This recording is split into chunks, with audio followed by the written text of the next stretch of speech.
వెంకటేశాయ భూతాభయదానలభ్య భూతాఖిలదయా సాధ్య గోవింద గోవింద. భవనాభిభవాబ్జభవాభిగతా భవభావభువోభిభవాయహిత భవభానభువో భవతాద్భవతో భవభీతిభనాపహ భావఝరీ అని జగజ్జన్మస్థితిలయ కారణమైన శ్రీనివాస పరమాత్ముని భక్తిగా ప్రార్థించుకుంటూ శ్రీశుకుల వారు ఉపదేశం చేసిన శ్రీమద్భాగవత మహాగ్రంథం యొక్క అధ్యయన కార్యక్రమాన్ని ఈ సాయంకాల వేళ మనం ప్రారంభించుకుందాము. ప్రారంభంలో యథాప్రకారం ఆచార్యుల వారితో కలిసి ప్రార్థనా శ్లోకాలను చదువుకుని శుభారంభం చేసుకుందాం. శ్రీ గురు ప్రార్థనా. గురుర్బ్రహ్మా గురుర్విష్ణు గురుర్దేవో మహేశ్వరః గురుః సాక్షాత్ పరం బ్రహ్మ తస్మై శ్రీ గురవే నమః. శ్రీనివాస ప్రార్థనా. వరాభయదహస్తాయ వరారోహప్రియాయ చ వరాహాచలవాసాయ శ్రీనివాసాయ తే నమః. అథ సంకల్పః. శ్రీమదాదివరాహ క్షేత్రే విరాజమానస్య నిత్యశుద్ధ బుద్ధ ముక్త స్వభావస్య లీలాగృహీత విగ్రహస్య శ్రీ పద్మావతీ జానేః అనుగ్రహేణ అస్మాకం సర్వేషాం బుద్ధిశుద్ధ్యర్థం విద్యాభివృద్ధ్యర్థం భక్తిజ్ఞానవైరాగ్యాది తదనుకూల సర్వసంపత్సమృద్ధ్యర్థం శ్రీ పరమేశ్వర ప్రీత్యర్థం శ్రీమద్భాగవత పాఠం కరిష్యామహే. అస్య శ్రీమద్భాగవత స్తోత్ర మహామంత్రస్య నారద ఋషిః బృహతి ఛందః శ్రీకృష్ణ పరమాత్మా దేవత బ్రహ్మ బీజం భక్తి శక్తి జ్ఞాన వైరాగ్యే కీలకం అస్మాకం శ్రీమద్భగవత్ ప్రసాద సిద్ధ్యర్థే పాఠే వినియోగః ధ్యానం నారాయణాద్భుతవరాహ వినీయమానాం దంష్ట్రాగ్రకోటికిరణావలిపూర్యమాణాం వ్యాసప్రసూతశుకవాక్యవిగీయమానాం విశ్వంభరాం నమత భాగవతామితాభాం.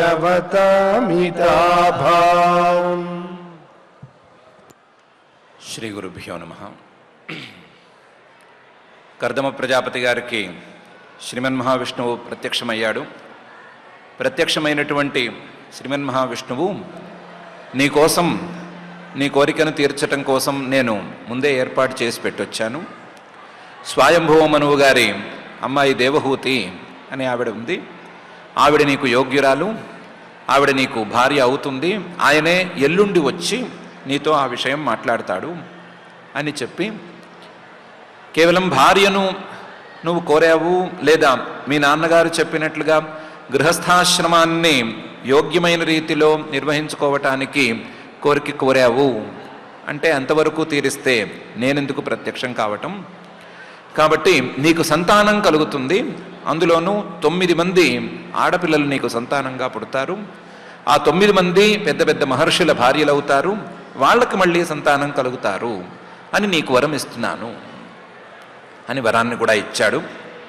ఇచ్చి నువ్వు కేవలం మీ తండ్రి గారి ఆదేశం మేరకు మాత్రమే ఈ గృహస్థాశ్రమంలోకి చేరదామని సంకల్పంలో ఉన్నావు. వాస్తవానికి ఈ ఆశ్రమంతో పనిలేని వాడివే, నీవు మోక్షం కోసం ప్రయత్నం చేసే స్థాయిలో ఉన్నవాడివే, కానీ తండ్రి గారి ఆదేశం మేరకు మాత్రమే ఇలా చేస్తున్నావు. కాబట్టి త్వంచ సమ్యగనుష్ఠాయ నిదేశం మమ ఉషత్తమః మయి తీర్థీకృతాశేష క్రియార్థో మాం ప్రపత్స్యసే అని నేను నీకు హామీ ఇస్తున్నాను అని శ్రీమన్ మహావిష్ణువు హామీ ఇచ్చాడు. త్వంచ నువ్వు ఈ సంతానం కోసం గృహస్థాశ్రమంలోకి ప్రవేశించిన తర్వాత, సంతానం కలిగిన తర్వాత సమ్యగ్ అనుష్ఠాయ చక్కగా నీ కర్మానుష్ఠానాన్ని చక్కగా చేసుకుని, నిష్కామంగా కర్మానుష్ఠానాన్ని చేసుకుని, అందులోనూ నిదేశం మే నా యొక్క ఆదేశాన్ని అంటే రుణాపాకరణం, రుణాన్ని తీర్చుకోవటం, పితరుల రుణాన్ని తీర్చుకోవటం అనేటువంటి నా ఆదేశాన్ని తీర్చుకుని, ఆదేశం మే ఉషత్తమ శుద్ధ సత్వుడివై మనస్సంతా పరిశుభ్రం అయిపోగా, మయి తీర్థీకృతాశేష క్రియార్థ నీవు చేసుకున్నటువంటి కర్మల తాలూకు ఫలితాలన్నిటినీ నాకే సమర్పించేసేసి, మయి నాయందే తీర్థీకృతం అంటే ఒక పవిత్ర తీర్థక్షేత్రంలో పాత్రుడికి దానం చేసినట్లుగా తీర్థీకృత అశేష క్రియార్థ నీవు చేసినటువంటి కర్మల తాలూకు ఫలితాలన్నీ నాకు దానం చేసేసి, నాకు సమర్పణం చేసేసుకుని, మాం ప్రపత్స్యసే నన్ను చేరుకుంటావు, నేను నీకు హామీ ఇస్తున్నాను అని శ్రీమన్ మహావిష్ణువు త్వంచ సమ్యగ్ అనుష్ఠాయ నిదేశం మ ఉషత్తమః మయి తీర్థీకృతాశేష క్రియార్థో మాం ప్రపత్స్యసే అని అన్నాడు. అయితే ఇది కేవలం నీ ఒక్కడికే సంబంధించింది కాదు, వినేవాళ్ళందరికీ కూడా వర్తించేదే. ఎవరైనా సరే వాళ్ళు చేసుకోవలసినటువంటి కర్మలను చేసుకుంటూ ఆ సత్కర్మలకు ఫలితాలను ఆశించకుండా ఆ కర్మలను ఫలితాలను పరమాత్మకే గనక సమర్పణం చేసుకున్నట్లయితే వాళ్ళందరూ నా దగ్గరికి వచ్చి తీరుతారు.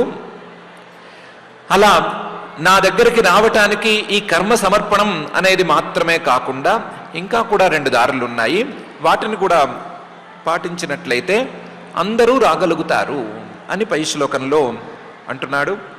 కృత్వా దయాంచ జీవేషు దత్వా చాభయమాత్మవాన్ మయి ఆత్మానం సహ ద్రక్ష్యసి ఆత్మన్య జగత్ ద్రక్ష్యస్యాత్మని చాపిమాం అని. కృత్వా దయాంచ జీవేషు గృహస్థాశ్రమంలో ఉన్నప్పుడు భూతాల మీద, జీవుల మీద, సాటి ప్రాణుల మీద దయను చక్కగా కలిగి ఉంటే, దత్వా చ అభయమాత్మవాన్ మనస్సును పరిశుద్ధంగా ఉంచుకొని, మనస్సును స్థిరంగా ఉంచుకొని, సర్వజీవాలకు ప్రాణులన్నిటికీ కూడా అభయాన్ని ఇచ్చుకునే మాట అయితే, ప్రాణులన్నిటికీ అభయాన్ని ఇచ్చేటువంటి సన్యాసాశ్రమాన్ని స్వీకరించుకునే మాట అయితే, మై ఆత్మానం సహ జగత్ ద్రక్ష్యసి మొత్తం ఈ ప్రపంచం, ఈ సృష్టి, ఈ సంసారం మొత్తాన్ని నాలో చూసుకోగలుగుతావు. మయి ఆత్మానం సహ జగత్ ద్రక్ష్యసి అందులో కేవలం నాలో జగత్తుని, సృష్టిని మాత్రమే కాదు, ఆత్మానం నిన్ను నువ్వు కూడా చూసుకోగలుగుతావు. అలాగే ఆత్మని చాపిమాం నీలో నన్ను చూసుకోగలుగుతావు. పరమాత్మలో సృష్టి మొత్తాన్ని, ఈ సంసారం మొత్తాన్ని తనను చూసుకోగలుగుతారు ఎవరైనా సరే. అలాగే తనలో పరమాత్మను కూడా చూసుకోగలుగుతారు. మై ఆత్మానం సహ జగత్ ద్రక్ష్యసి ఆత్మని అపి మాం ద్రక్ష్యసి అని శ్రీమన్ మహావిష్ణువు కృత్వా దయాంచ జీవేషు దత్వా చాభయం ఆత్మవాన్ మయి ఆత్మానం సహద్రక్ష్యసి జగత్ ఆత్మన్యపి మాం అని ఈ శ్లోకంలో అంటున్నాడు. ఎవరైనా సరే వారు గృహస్థాశ్రమంలో ఉన్నప్పుడు దయను ప్రధానంగా ధర్మంగా పెట్టుకోవాలి. భూతదయ అనే దాన్ని అలవాటు చేసుకోవాలి. ఆ భూతదయను క్రమక్రమంగా పెంచుకుంటూ పోయి గృహస్థాశ్రమంలో అలవాటు చేసుకున్నటువంటి భూతదయను బాగా పెంచుకుని సాటి ప్రాణులకు అభయాన్ని ఇచ్చేటువంటి, తన ద్వారా ఏ జీవికి అపకారం జరిగే అవకాశమే లేనటువంటి సన్యాసాశ్రమాన్ని అందుకోవాలి. ఆ సన్యాసంలో సర్వజీవులకు అభయాన్ని ఇవ్వాలి, లేదా తన ద్వారా ఏ జీవికి అపకారము భయము లాంటివి రాకుండా కాపాడుకోవాలి. అలా కాపాడుకుంటూ పరమాత్మ తత్వ దర్శనం చేయటం కోసం ప్రయత్నం చేసుకున్నట్లయితే ఎవరైనా సరే పరమాత్మను చూడగలరు, అందుకోగలరు అని ఈ శ్లోకంలో అంటున్నాడు. కృత్వా దయాంచ జీవేషు దత్వా చాభయమాత్మవాన్ మయి ఆత్మానం సహ జగత్ ద్రక్ష్యస్యాత్మని చాపిమాం అనే శ్లోకంలో. ఇంత చెప్పినా సరే, నాకు నాలో నిన్ను నీలో నన్ను చూసుకోగలవు అని చెప్పినా సరే పరమాత్మకు కర్దమ ప్రజాపతి గారి మీద ప్రేమ తరగలేదు. ఆయన చేసుకున్నటువంటి తపస్సుకు ఫలితాన్ని ఇద్దాము అనేటువంటి ఆరాటం కరగనే లేదు. అందువల్ల ఆగలేక చివరికి ఒక మాట అనేశాడు. సహాహం స్వాంశకలయ త్వద్వీర్యేణ మహామునే తవ క్షేత్రే దేవహూత్యాం ప్రణేష్యే తత్వ సంహితాం అని. నీవు చేసుకున్న తపస్సుకి నా సాక్షాత్కారాన్ని ఇస్తాను, నా తత్వజ్ఞానం ఇస్తాను అన్నా చాలట్లేదయ్యా. అంత తపస్సు చేశావు, అంత యోగ్యుడివి, నీ మీద నాకున్నటువంటి ప్రేమ అనుగ్రహం అనేది తరగటం లేదు. అందువల్ల సహాహం స్వాంశకలయ, నేను నా అంశలతో సహా, నా జ్ఞానాంశతో త్వద్వీర్యేణ మహామునే తవ క్షేత్రే దేవహూత్యాం, నీకు పుత్రుడిగా నీ భార్య అయినటువంటి దేవహూతికి జన్మిస్తాను. ఇదే నా వరం. నీకు పుత్రుడిగా నేనే జన్మిస్తాను. ఆ జన్మించేటప్పుడు నా జ్ఞానాంశను మొత్తాన్ని తీసుకొచ్చేస్తాను. సహాహం స్వాంశకలయ, మొత్తం జ్ఞానాంశం తెచ్చేస్తాను. తెచ్చేసి నీకు పుత్రుడిగా నీ భార్య అయినటువంటి దేవహూతికి జన్మిస్తాను. ఇది నేను ఇచ్చేటువంటి వరం. అయితే నేను ఎప్పుడైతే దిగుతానో, ఎప్పుడైతే అవతరిస్తానో అప్పుడు ఊరుకే కూర్చోవడానికి నాకు తీరిక ఉండదు, లేదా ఊరికే కూర్చోవటం అనేది నా స్వభావం కాదు. నీకు పుత్రుడుగా పుట్టినంత మాత్రాన పుట్టామో పెరిగామా అన్నట్టు ఉంటే సరిపోదు. కాబట్టి అందరికీ ఉపయోగించేట్లుగా ప్రణేష్యే తత్వ సంహితాం, మంచి ఉపదేశాన్ని కూడా ఆ అవతారంలో నేను చేస్తాను అని పరమాత్మే స్వయంగా కర్దమ ప్రజాపతి గారు ఏ వరము కోరుకోకుండానే చివరికి సాక్షాత్కారాన్ని కూడా ఇస్తానన్న తరువాత ఈ మాట అంటున్నాడు. సహాహం స్వాంశకలయ త్వద్వీర్యేణ మహామునే తవ క్షేత్రే దేవహూత్యాం ప్రణేష్యే తత్వ సంహితాం అనే ఈ శ్లోకంలో. ఇదైన తర్వాత ఇంకా పరమాత్మ తన మాటలను చాలించాడు. తర్వాత ఏం జరిగింది అనే అంశాన్ని మైత్రేయ మహర్షి గారు చెప్తున్నారు. మైత్రేయ ఉవాచ ఏవం తమనుభాష్యాథ భగవాన్ ప్రత్యగక్షజ జగామ బిందు సరస సరస్వత్యా పరిశ్రితాత్ అని. ఏవం ఈ రకంగా పరమాత్మ ఆయనతో మాట్లాడాడు, కర్దమ ప్రజాపతి గారితో. తమనుభాష్య, ఈ మాటలన్నీ పూర్తయిపోయిన తరువాత అథ, ఆ తరువాత భగవాన్ ప్రత్యగక్షజ, ఆ పరమాత్మ అంతర్ధానమైపోయాడు, అక్కడి నుంచి కదిలి వెళ్ళిపోయాడు. ఎలాంటి పరమాత్మ? ప్రత్యగక్షజ, తమ ఇంద్రియాలను లోపలికి తిప్పుకుంటే కనిపించేటువంటి పరమాత్మ, తమ ఇంద్రియాలను బయటికి వదిలిపెట్టడం అనేటువంటి అలవాటుకు వ్యతిరేక దిశలో లోపలికి ఉంచుకోవటం, తమ ఇంద్రియాలను నిగ్రహించుకోవటం అనేటువంటి అలవాటును చేసుకుంటే కనిపించే, చేసుకుంటేనే ఉన్నట్లు అనిపించేటువంటి పరమాత్మ. కర్దమ ప్రజాపతి గారు ఆ అలవాటు చేసుకున్నారు కాబట్టి ఆయనకు కనిపించినటువంటి కారణం పూర్తయిపోవటంతో భగవాన్ ప్రత్యక్షజ జగామ బిందు సరస, బిందు సరోవరం అనేటువంటి ఆ ప్రాంతం నుంచి వెళ్ళిపోయాడు. అంతర్ధానమైపోయాడో లేకపోతే వెళ్ళిపోయాడో లేదా ఆయనకి కూడా కనిపించినటువంటి పరిస్థితికి చేరుకున్నాడో ఏదో ఒకటి చేసేశాడు. జగామ బిందు సరస సరస్వత్యా పరిశ్రితాత్, సరస్వతీ నదీ తీరంలో సరస్వతీ నదితో చుట్టుబడి ఉన్నటువంటి ఆ బిందు సరోవరం నుంచి వెళ్ళిపోయాడు. కర్దమ ప్రజాపతి గారు ఉన్నటువంటి ప్రాంతానికి బిందు సరస్సు అని, బిందు సరోవరం అని ఈ సంఘటన జరిగిన తర్వాత పేరు వచ్చింది. ఈ సంఘటన జరిగిన తర్వాతే దానికి ఆ పేరు వచ్చింది. ఆ పేరు కలిగినటువంటి బిందు సరోవరం అనే ప్రాంతం నుంచి వెళ్ళిపోయాడు. ఏవం తమనుభాష్యాథ భగవాన్ ప్రత్యక్షజ జగామ బిందు సరస సరస్వత్యా పరిశ్రితాత్ అని మైత్రేయ మహర్షి గారు అంటున్నారు. ఎలా బయలుదేరి వెళ్ళాడు అంటే నిరీక్షతస్తస్య యయావశేష సిద్ధేశ్వరాభిష్టుత సిద్ధమార్గ ఆకర్ణయన్ పత్రరథేంద్రపక్షై ఉచ్చారితం స్తోమముదీర్ణ సామా అనే తీరులో బయలుదేరి వెళ్ళాడు. నిరీక్షతస్తస్య, ఆ కర్దమ ప్రజాపతి గారు చూస్తూనే ఉన్నారు.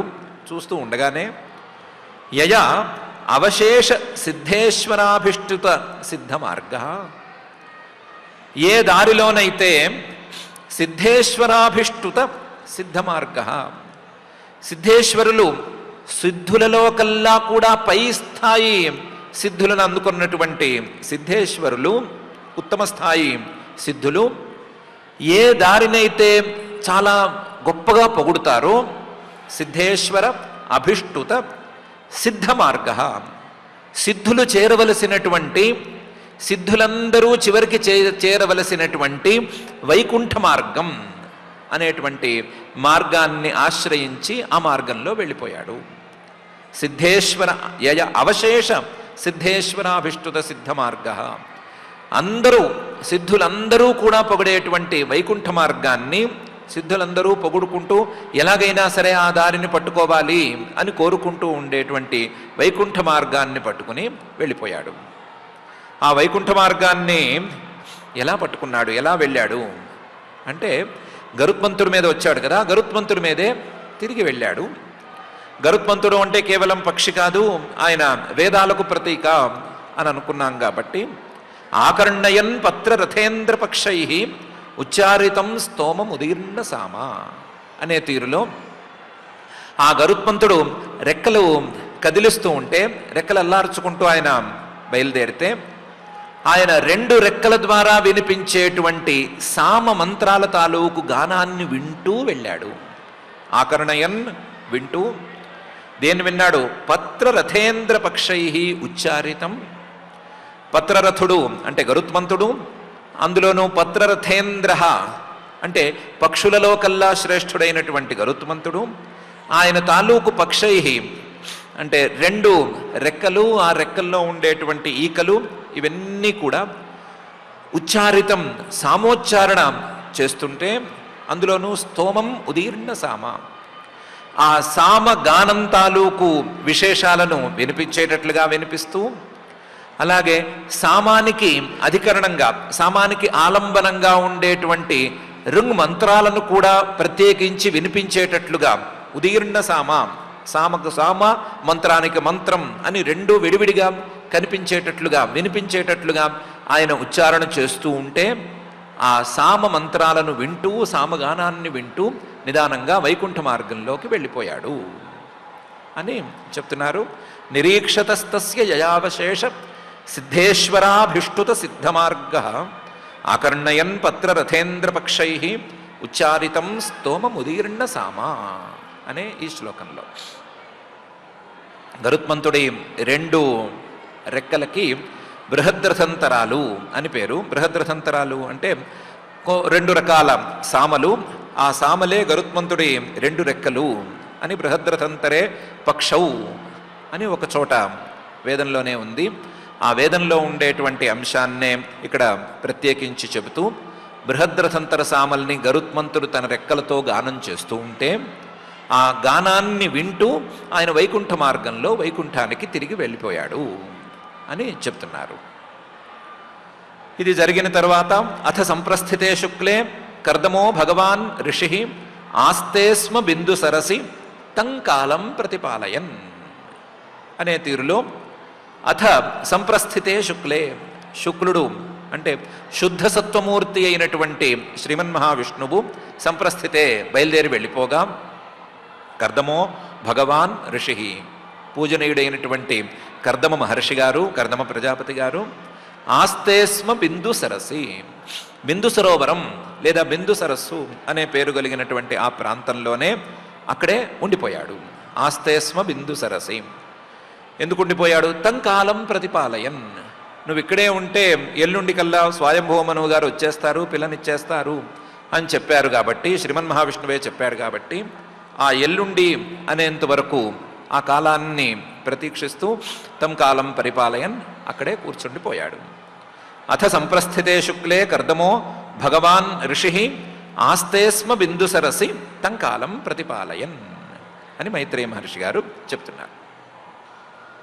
ఈరోజు రేపు గడిచినాయి, ఎల్లుండి అనేది రానే వచ్చింది. వచ్చేసరికి ఎల్లుండి అయ్యేసరికి మనుస్యందనమాస్థాయ శాతకౌంభ పరిచ్ఛదం ఆరోప్య స్వాం దుహితరం సభార్య పర్యటన్ మహీం తస్మిన్ సుధన్వన్ అహని భగవాన్ యత్ సమాదిశత్ ఉపాదాయ ఆశ్రమ పదం మునేః శాంతవ్రతస్య తత్. ఉపాయాత్ ఆశ్రమ పదం మునేః శాంతవ్రతస్య తత్ అనే తీరులో మనువు గారు రానే వచ్చారు అని 2 శ్లోకాల్లో మహర్షి గారు చెప్తున్నారు. మనువు గారు స్యందనమాస్థాయ ఒక మంచి రథాన్ని ఎక్కి, ఎలాంటి మంచి రథం? శాతకౌంభ పరిచ్ఛదం, ఆ రథంలో ఉన్నవన్నీ కూడా బంగారంతో చేసినటువంటి పార్ట్సే. ఆ రథంలో ఉన్న పార్ట్స్ అన్నీ బంగారంతో చేసినవే. రథంలో అలంకారాలుగా ఉంచినవన్నీ కూడా బంగారంతో ఉన్నవి. రథానికి ఉండే గొడుగు కావచ్చు, రథానికి ఉండే చక్రాలు కావచ్చు, అన్నీ బంగారంతోనే చేశారు. అలాంటి శాతకౌంభ పరిచ్ఛదం, అలాంటి రథంలో మనువు గారు వచ్చేశారు. వచ్చేటప్పుడు ఆరోప్య స్వాం దుహితరం, ఆయన తన దేవహూతి అమ్మాయిని కూడా ఎక్కించుకొచ్చారు. సభార్య, భార్య ఆవిడతో కూడా కలిసి వచ్చారు. శతరూప అనే భార్య ఉంది కదా, ఆవిడతో కలిసి వచ్చారు. పర్యటన్ మహీం, అప్పటికే ఆయన భూమి మొత్తాన్ని పర్యటించి భూమి మొత్తాన్ని తిరిగి చివరికి ఇక్కడికి వచ్చేశారు. మనుస్యందనమాస్థాయ శాతకౌంభ పరిచ్ఛదం ఆరోప్య స్వాం దుహితరం సభార్య పర్యటన్ మహీం. సరిగ్గా ఆయన వచ్చేసరికి ఆ ఎల్లుండి అయింది. తస్మిన్ సుధన్వన్ అహని, సుధన్వన్ ఓ మంచి ధనుస్సు కలిగినటువంటి విదురా, ఓ మహావీరుడా. తస్మిన్ అహని, ఆ రోజే వచ్చాడు. ఏ రోజు వచ్చాడు? భగవాన్ యత్ సమాదిశత్, శ్రీమన్మహావిష్ణువు ప్రత్యక్షమైనప్పుడు ఎల్లుండి పరశ్వ అని ఏ రోజునైతే చెప్పాడో ఆ రోజుకే వచ్చేశాడు.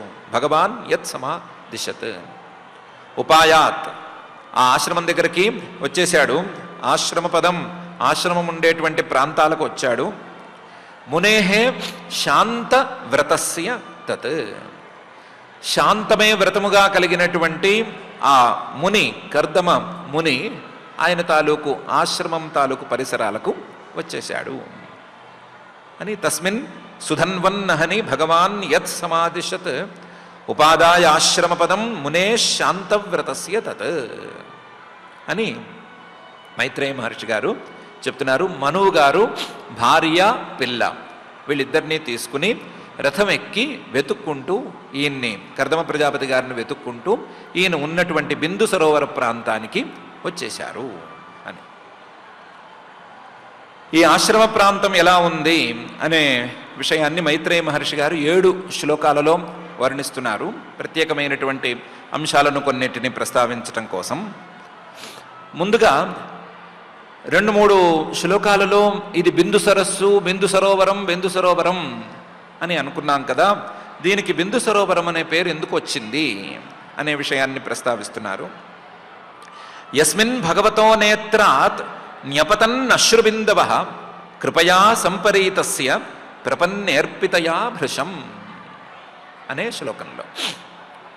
ఈ ఆశ్రమం ఉన్న ప్రాంతాలకి బిందు సరోవరం అనే పేరుంది. ఆ బిందు సరోవరం అనే పేరు పరమాత్మ ప్రత్యక్షం అయిన తర్వాత వచ్చింది. ఆ వచ్చిన కారణం కూడా పరమాత్మ ప్రత్యక్షమైనప్పుడు కర్దమ ప్రజాపతి గారి యొక్క తపస్సును చూసి, ఆయన చేసుకున్నటువంటి సాత్వికమైనటువంటి తపస్సును చూసి ప్రేమను తట్టుకోలేక ఆనంద బాష్పాలను రాల్చాడు. పరమాత్మ తాలూకు ఆనంద అశ్రువులు లేదా ఆనంద బాష్పాలు తాలూకు బిందువులు అక్కడ పడ్డాయి కాబట్టి ఆ బిందువులు ఒక సరోవరంగా అక్కడ ఏర్పడ్డాయి. బిందువులు సరోవరంగా ఏర్పడ్డాయి కాబట్టి దానికి బిందు సరోవరం అనే పేరు వచ్చింది. యస్మిన్, ఏ ప్రాంతంలోనైతే భగవతో నేత్రాత్, ఆ పరమాత్మ ప్రత్యక్షమైనప్పుడు ఆయన కళ్ళ నుండి న్యపతన్ అశ్రు బిందవ, ఆనందాశ్రువులు వరుసగా రాలాయి. న్యపతన్ అశ్రు బిందవ, ఎందుకు రాలాయి? కృపయా సంపరీతస్య, కర్దమ మహాముని గారి మీద ఉండేటువంటి దయతో ప్రత్యక్షమైనటువంటి శ్రీమన్ మహావిష్ణువుకే ఆనందాశ్రువులు రాలాయి. కృపయా సంపరీతస్య ప్రపన్నే అర్పితయా భృశం, ప్రత్యక్షమయ్యాడు కర్దమ ముని గారికి. ప్రత్యక్షమయ్యేసరికి కర్దమ మహర్షి గారు ఆయనకి సాష్టాంగం పడ్డవాడు లేచి నుంచున్నాడు. లేచి నుంచుని ఏవో తోచిన మంత్రాలు చెప్పాడు. ఆ మంత్రాలు చెప్పినప్పుడు ఆయనలో ఉండేటువంటి భక్తి, ఆయన అంతవరకు చేసుకున్నటువంటి తపస్సు, ఆయనకు ఉండేటువంటి పితృవాక్య పరిపాలన దక్షత, ఇవన్నీ చూసి, అందులోనూ తన మీద ప్రత్యేకించి కర్దమ ప్రజాపతి గారికి ఉండేటువంటి భక్తిని చూసి, ఆయన్ని చూస్తూ ఉండగానే పరమాత్మకే ఆనందం పట్టరానంత ఆనందం కలిగింది. ప్రపన్నే అర్పితయా భృశం, ఆయన్ని చూస్తూ ఉండగానే ఆ బిందువులు ఆనందాశ్రువుల కింద రాలిపోయినాయి. ఆయన పడ్డ బిందువులను చూసి అదొక సరోవరంగా మారటాన్ని చూసి తరువాతి కాలంలో బిందు సరోవరం అని పిలుచుకోవటం ప్రారంభించారు. ఆ బిందు సరోవరం అనే పేరు తర్వాత కాలంలో కలిగినటువంటి ప్రాంతానికి మనువు గారు విచ్చేశారు అని మొదటి శ్లోకంలో చెప్తున్నారు. యస్మిన్ భగవతో నేత్రాత్ న్యపతన్ అశ్రుబిందవ కృపయా సంపరీతస్య ప్రపన్నేర్పితయా భృశం అని. దాన్నే ఇంకొంచెం వివరించి, తద్వై బిందు సరోనామ సరస్వత్యా పరిప్లుతం పుణ్యం శివామృత జలం మహర్షి గణసేవితం అని దానికి బిందు సరోవరానికి ఉండేటువంటి విశేషాన్ని ఇంకొంచెం ఎక్కువగా వివరిస్తున్నారు. తర్వాతి కాలంలో దానికి బిందు సరోవరం అనే పేరు చక్కగా వచ్చింది. తద్వై బిందు సరోనామ సరస్వత్యా పరిప్లుతం, దాని చుట్టూ సరస్వతి నది ప్రవహిస్తుంటుంది. సరస్వతీ నది తీరంలోనే ఈ బిందు సరోవరం ఉంది. ఇందులో పుణ్యం శివామృత జలం, ఈ సరోవరం చాలా పుణ్యప్రదమైనటువంటి సరోవరం. ఈ సరోవరంలో ఉండేటువంటి నీరు శివం అంటే ఆరోగ్యకరమైనటువంటి నీరు, అలాగే అమృత జలం అంటే చాలా తీపి ఎక్కువగా తీయగా ఉండేటువంటి నీరు. పుణ్యం శివ అమృత జలం. ఈ బిందు సరోవరాన్ని పరమాత్మ ప్రత్యక్షమైనటువంటి ప్రదేశం కాబట్టి, అందులోనూ ఆయన చాలా సంతోషంగా గడిపినటువంటి ప్రదేశం కాబట్టి భక్తుల మీద ఎక్కువగా అనుగ్రహాన్ని చూపించేందుకు అవకాశం ఉంటుంది అనే అభిప్రాయంతో చాలామంది మహర్షులు తర్వాతి కాలంలో వచ్చి చేరారు. మహర్షి గణ సేవితం, చాలామంది మహర్షులు ఇక్కడికి వచ్చి తపస్సు చేసుకోవటం ప్రారంభించారు. తొందరగా అనుగ్రహం దొరుకుతుంది అనే అభిప్రాయంతో అలాంటి బిందు సరోవరానికి, ఆ ప్రాంతానికి స్వయంభువ మనువు గారు భార్యాపిల్లలతో సహా చేరారు అని చెప్తున్నారు. తద్వై బిందు సరోనామ సరస్వత్యా పరిప్లుతం పుణ్యం శివామృత జలం మహర్షి గణసేవితం అనే శ్లోకంలో. ఇదైన తర్వాత ఆ ఆశ్రమ ప్రాంతాన్ని, ఆ బిందు సరోవర ప్రాంతాన్ని కొన్ని అందమైనటువంటి వర్ణనలతో వర్ణించి చూపిస్తున్నారు మైత్రేయ మహర్షి గారు. పుణ్యద్రుమ లతాజాలై కూజత్ పుణ్య మృగద్విజై సర్వర్తు ఫల పుష్పాఢ్యం వనరాజి శ్రియాన్వితం అనే శ్లోకంతో మొదలుపెట్టి మళ్ళీ 5 శ్లోకాలను పుణ్యద్రుమ లతాజాలై, ఆ ప్రాంతాల్లో మొత్తం పుణ్య ద్రుమాలు అంటే మంచి గొప్ప చెట్లు, లేదా మనం దేవతా వృక్షాలు అని అంటాం కదా, అలాంటి దేవతా వృక్షాలు చాలా ఉన్నాయి. అలాగే దేవతా లతలు, తీగలు కూడా దేవతల లతలు చాలానే ఉన్నాయి. దేవతాత్మకంగా భావించి పూజించుకునేటువంటి తీగలు చాలా ఉన్నాయి. పుణ్యద్రుమ లతాజాలై కూజత్ పుణ్య మృగద్విజై, అక్కడ పుణ్యమృగాలు అంటే దేవతా మృగాలు చాలా ఉన్నాయి. అలాగే దేవతా పక్షులు కూడా చాలా ఉన్నాయి. అవన్నీ కూడా చక్కగా కూస్తున్నాయి. కూజత్ పుణ్య మృగద్విజై సర్వర్తు ఫల పుష్పాఢ్యం, అన్ని ఋతువులలోనూ దొరికేటువంటి పూలు పళ్ళు అక్కడ ఎప్పుడూ దొరుకుతూ ఉన్నాయి.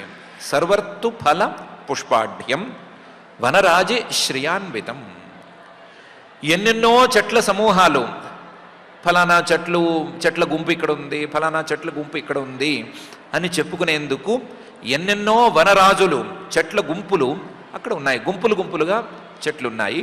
అవి చాలా అందంగా ఉన్నాయి. వనరాజి శ్రియ అన్వితం, ఆ అందంతో ఈ బిందు సరోవర ప్రాంతం లేదా కర్దమ ప్రజాపతి గారు తపస్సు చేసుకుంటున్నటువంటి ఆయన ఆశ్రమ స్థానం చాలా అందంగా ఉంది అని ఈ శ్లోకంలో చెప్తున్నారు. దేవతా వృక్షాలు, రావి మొదలైనటువంటి చెట్లు, రావి చెట్టు, వేప చెట్టు, అలాగే మోదుగ చెట్టు లాంటి చెట్లన్నీ అక్కడ ఉన్నాయి.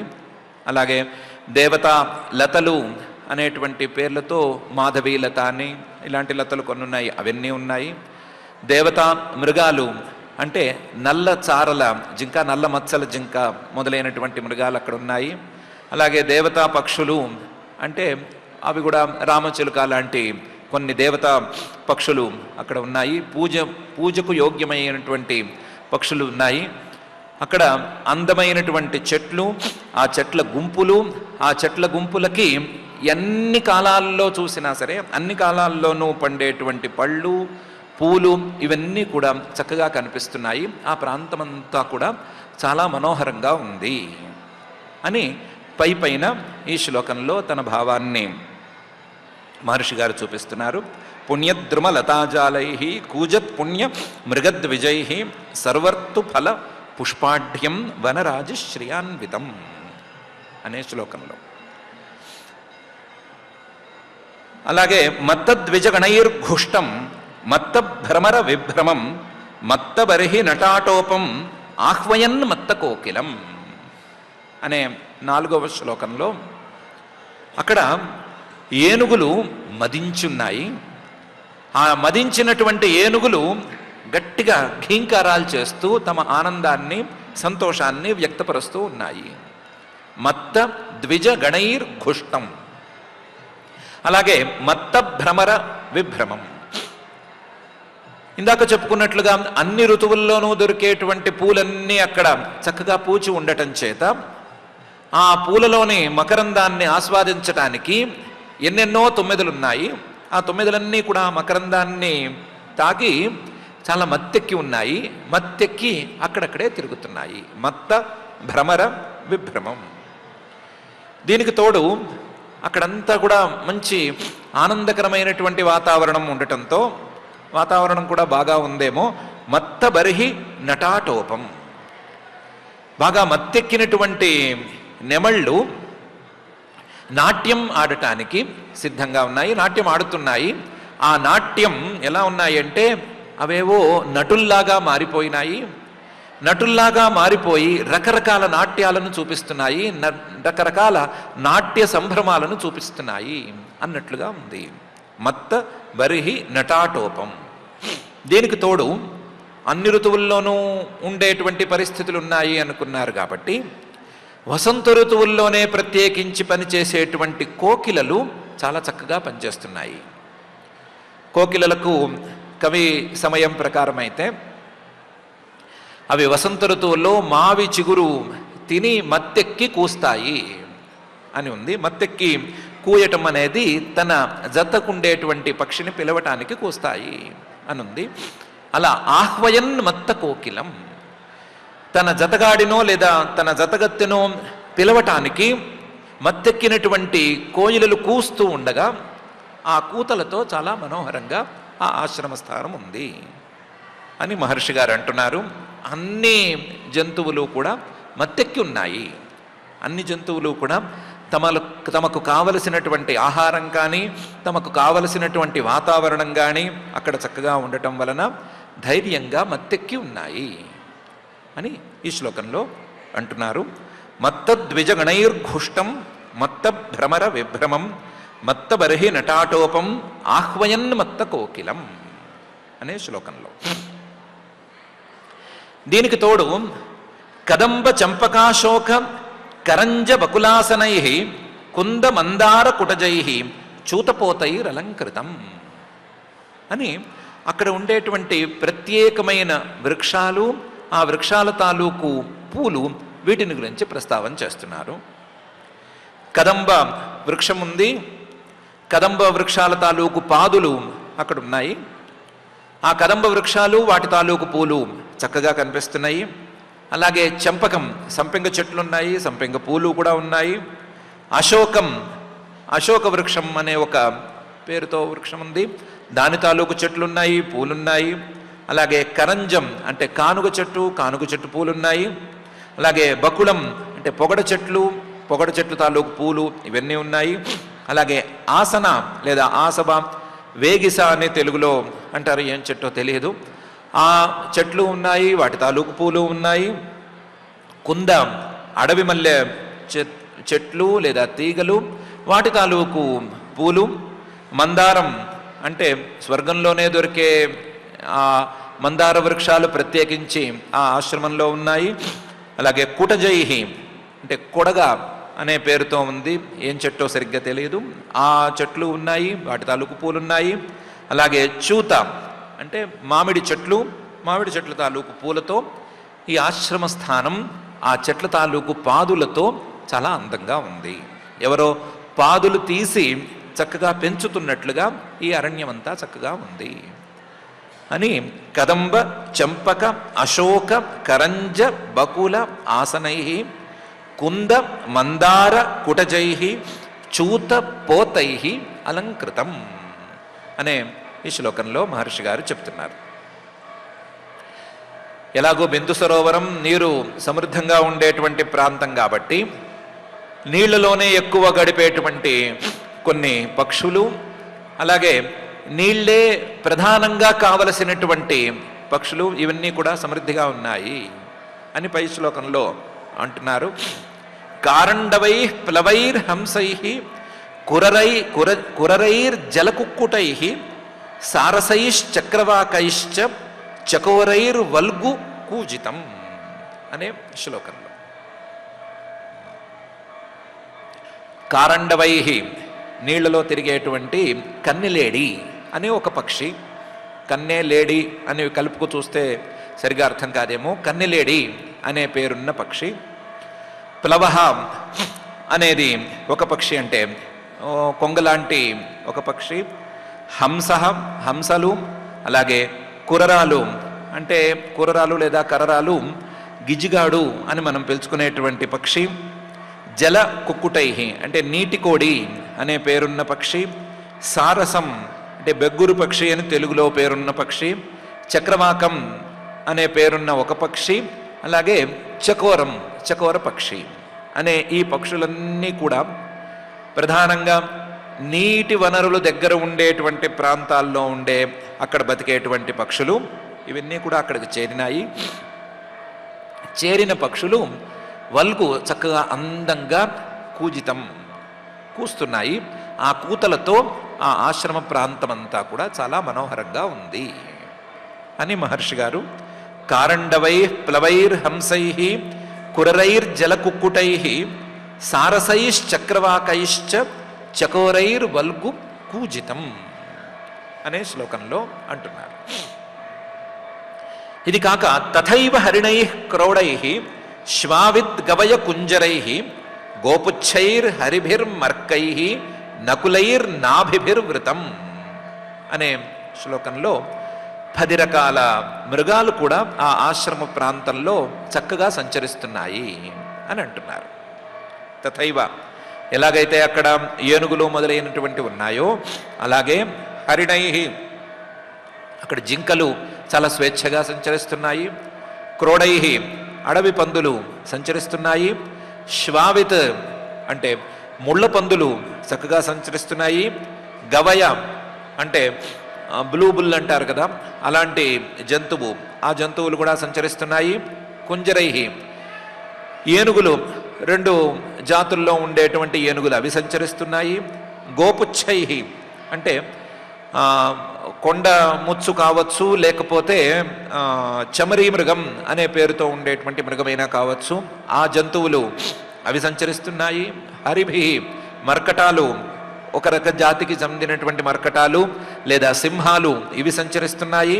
మర్కై, మనకు తెలిసిన కోతులు సంచరిస్తున్నాయి. నకులై అంటే ముంగిసలు, అవి కూడా తిరుగుతున్నాయి. నాభిభి అంటే కస్తూరి మృగాలు, ఇవి కూడా సంచరిస్తున్నాయి. నాభిభిర్వృతం. ఇలాంటి ఆశ్రమ పదాన్ని స్వయంభూ మనువు గారు చేరారు అని చెప్తున్నారు. తథైవ హరిణై క్రోడై శ్వావిద్ గవయ కుంజరై గోపుచ్చైర్ హరిభిర్ మర్కై నకులైర్ నాభిభిర్వృతం అనే ఈ శ్లోకంలో. వెరసి ఈ 7 శ్లోకాల్లో 2 శ్లోకాల్లోనేమో దీనికి బిందు సరోవరం అనేటువంటి పేరు ఎలా వచ్చింది అని చెప్పారు. 5 శ్లోకాల్లో ఆ ఆశ్రమ ప్రాంతం ఎంత ఆహ్లాదకరంగా ఉంది అనే విషయాన్ని చెప్పారు. చెప్పి దదర్శ తత్తీర్థవరం ఆదిరాజ సహాత్మజ దదర్శ మునిమాసీనం తస్మిన్ హుతహుతాశనం అని పైన కర్దమ ప్రజాపతి గారిని చూశారు అని చెప్పబోతున్నారు. అయితే ఒక చిన్న విచారణ అయితే మనం చేసుకోవాలి. మనువు గారు వచ్చారు, ఆయన చేయవలసినటువంటి పని మా అమ్మాయిని నువ్వు చేసుకోమని కర్దమ ప్రజాపతి గారిని అడగటం అనేటువంటి పని. ఈ పని చేయడానికి వచ్చినవాడు మనువు అని చెప్పటానికి ప్రత్యేకించి ఇంత వర్ణన చేయటం ఎందుకు? మనువు గారు వచ్చినటువంటి ప్రదేశాన్ని అందంగా వర్ణించి చూపిస్తే ప్రస్తుతం మనం చెప్పుకునేటువంటి సందర్భానికి ఏ విధంగా ఉపకరిస్తుంది?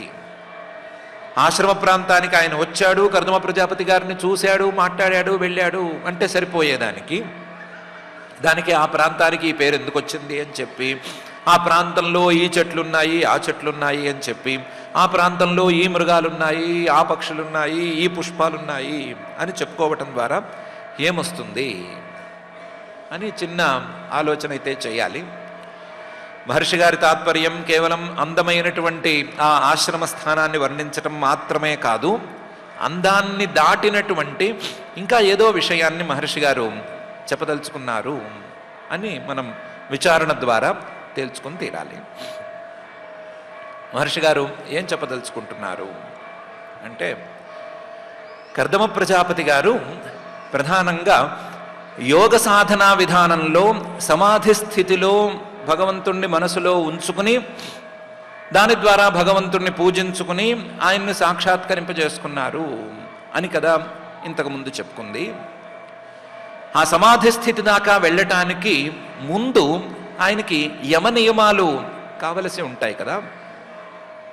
యోగాంగానుష్ఠానాదశుద్ధిక్షయే జ్ఞానదీప్తిరహా వివేకఖ్యాతే అని కదా యోగ సూత్రం. ఆ యోగాంగాలని యమ నియమాసన ప్రాణాయామ అని మొదలుపెట్టి చెప్పారు కదా. అందులో మొదటి 2 యోగాంగాలు యమాలు నియమాలు కదా. అందులో యమాలు ఒక రకంగా ఉంటే నియమాలు ఇంకొక రకంగా ఉంటాయి కదా. యమాలు అహింస, సత్య, అస్తేయ, బ్రహ్మచర్య, అపరిగ్రహ అనే తీరులో 5 ఉన్నాయి కదా. ఆ అహింస, సత్య, అస్తేయ, బ్రహ్మచర్య, అపరిగ్రహాలు ఈ కర్దమ ప్రజాపతి గారికి చాలా బలంగా ఉన్నాయి అని ఈ వర్ణన ద్వారా నేను చెప్పదలిచాను అని మహర్షి గారి అభిప్రాయం తోస్తాం. కర్దమ ప్రజాపతి గారి యొక్క అహింస ఏ స్థాయిలో ఉంది అంటే, ఆయన తపస్సు చేసుకునేటువంటి ప్రాంతంలో అన్ని రకాల ప్రాణులు కూడా చాలా సుఖంగా తిరుగుతున్నాయి. ఏనుగులు తిరుగుతున్నాయి, పక్షులు తిరుగుతున్నాయి, నెమళ్ళు తిరుగుతున్నాయి, రకరకాల జంతువులు తిరుగుతున్నాయి. అందులో కొన్ని జంతువులు పక్క జంతువుల్ని తినే జంతువులు, కొన్ని ఏమో ఆహారంగా మాత్రమే పనికొచ్చేటువంటి జంతువులు. ఇలా ఉన్నప్పుడు ఏ జంతువు మరొక జంతువుని తినకుండా రెండు జంతువులు కలిసిమెలిసి తిరుగుతున్నాయి, చక్కగా ఆడుకుంటూ కూతలు కూసుకుంటూ తిరుగుతున్నాయి అని చెప్పడం ద్వారా మహర్షి గారి యొక్క అహింస అనేది చాలా చక్కగా పనిచేస్తోంది. అహింసా ప్రతిష్టాయాం తత్సన్నిధౌ వైరత్యాగ అనే తీరులో ఆయన యొక్క అహింసా సాధన అనేది ఉంది అని చెప్పదలిచారు. అహింస ఉన్నట్లుగా సత్యం అనేది ఎలాగో ఉండనే ఉంది. ఆయన పరమాత్మతో మాట్లాడినప్పుడే ఆయన యొక్క సత్యనిష్ట తెలిసిపోయింది. అస్థేయం అలాగే అపరిగ్రహం అనేటువంటి ఈ రెండూ కూడా ఇక్కడ ఆశ్రమ ప్రాంతంలో చెట్లు పూలు ఇవన్నీ కూడా సమృద్ధిగా విరగబూసి ఉన్నాయి, అన్ని రకాల పళ్ళు సమృద్ధిగా ఉన్నాయి అని చెప్పడం ద్వారా చూచాయగా తెలిపినట్లవుతుంది. ఆయన ఏ పండు కోసుకోవట్లేదు, ఏ పువ్వు కోయటం లేదు, కనీసం చెట్టుకు కాసినటువంటి పండును కూడా ముట్టుకునే పరిస్థితి లేదు. అందువల్ల చెట్లకు పళ్ళు విరగగాసి చక్కగా ఉన్నాయి అని చెప్తున్నాము. చూచాయగా అందుకోవలసినటువంటి విషయం ఇది.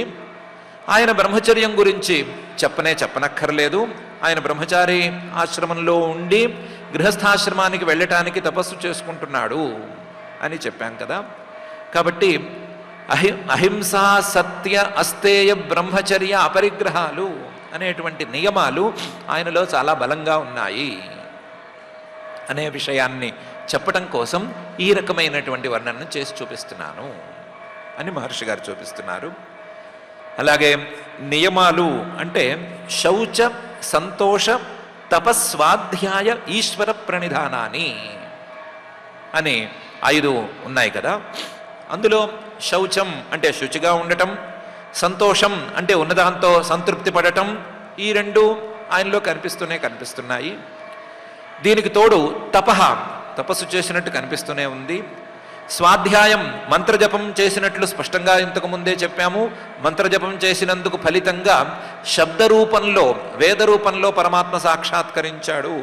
శాబ్దం బ్రహ్మ దధత్వపు అని చెప్పాం కదా. కాబట్టి ఆయనకి స్వాధ్యాయము చక్కగా ఉన్నట్లే, దానికి తోడు ఈశ్వర ప్రణిధానం అంటే చేసే ప్రతి పనిని ఈశ్వరార్పణ బుద్ధితో చేయటం అనేటువంటి ఈశ్వర ప్రణిధానం కూడా ఆయనలో బలంగా ఉంది అని చెప్పటానికి, ఆయన తపస్సుకి మెచ్చి ఈశ్వరుడే అక్కడికి వచ్చినవాడు ఆయన్ని చూసి ఆనంద బాష్పాలు రాల్చాడు. పరమేశ్వరుడికే ఆనంద బాష్పాలు వచ్చేంత స్థాయిలో ఆయనకి ఈశ్వర ప్రణిధానం ఉంది, ఆయన తాలూకు తపస్సు ఉంది అని చెప్పటానికి ఆ బిందు సరోవర వర్ణనం అని ప్రత్యేకించి చేశాము. ఈ విధంగా చూసినప్పుడు యమ నియమాలు అనే ఈ రెండు కర్దమ ప్రజాపతి గారికి చాలా బలంగా ఉన్నాయి. కాబట్టి ఆ యమ నియమాల బలంతో ఆయన ఆసనము, ప్రాణాయామము, ప్రత్యాహారము, ధారణ, ధ్యానము, సమాధి వీటన్నిటినీ కూడా ఒకదాని వెంట ఒకదాన్ని గట్టిగా పట్టేసుకుని చివరికి పరమాత్మను సాక్షాత్కరింపజేసుకున్నాడు అనే విషయాన్ని చెప్పదలుచుకున్నాము అని మహర్షి గారు ఈ వర్ణన ద్వారా మనకు సూచన చేస్తున్నారు. విచారించుకుని ఆలోచించుకుని ఈ నిర్ణయం తీసుకోండి అని చెప్తున్నారు. మళ్ళీ ప్రస్తుత విషయానికి వస్తే, ప్రవిశ్యత తీర్థవరం ఆదిరాజ సహాత్మజ దదర్శ మునిమాసీనం తస్మిన్ హుతాశనం అనే తీరులో స్వయంభవ మనువు గారు ఆశ్రమం లోపలికి వచ్చారు.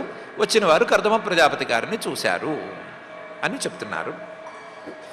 ప్రవిశ్య తత్తీర్థవరం, ఆ పుణ్యక్షేత్రాన్ని, ఆ బిందు సరోవరం అనే ప్రాంతాన్ని ఆయన చేరాడు. చేరినవాడు లోపలికి వచ్చాడు. ప్రవిశ్య తత్తీర్థవరం, వచ్చినవాడు ఎలాంటి వాడు? ఆదిరాజ, మొట్టమొదటి రాజు, ఈ భూమిని మొత్తాన్ని పాలించినటువంటి మొట్టమొదటి రాజు స్వయంభవ మనువు గారు. సహాత్మజ, తన అమ్మాయి దేవహూతితో కలిసే వచ్చాడు. కలిసే దదర్శ మునిమాసీనం, దదర్శ చూశాడు. ఎవరిని చూశాడు? మునిని చూశాడు. ఆ మునిగారు అక్కడ కూర్చునున్నాడు. కర్దమ మునిగారు కూర్చునున్నాడు. కూర్చున్న మునిని చూశాడు. ఆయన ఎలా ఉన్నాడు లేదా ఏం చేసి కూర్చున్నాడు అంటే తస్మిన్ హుతాశనం.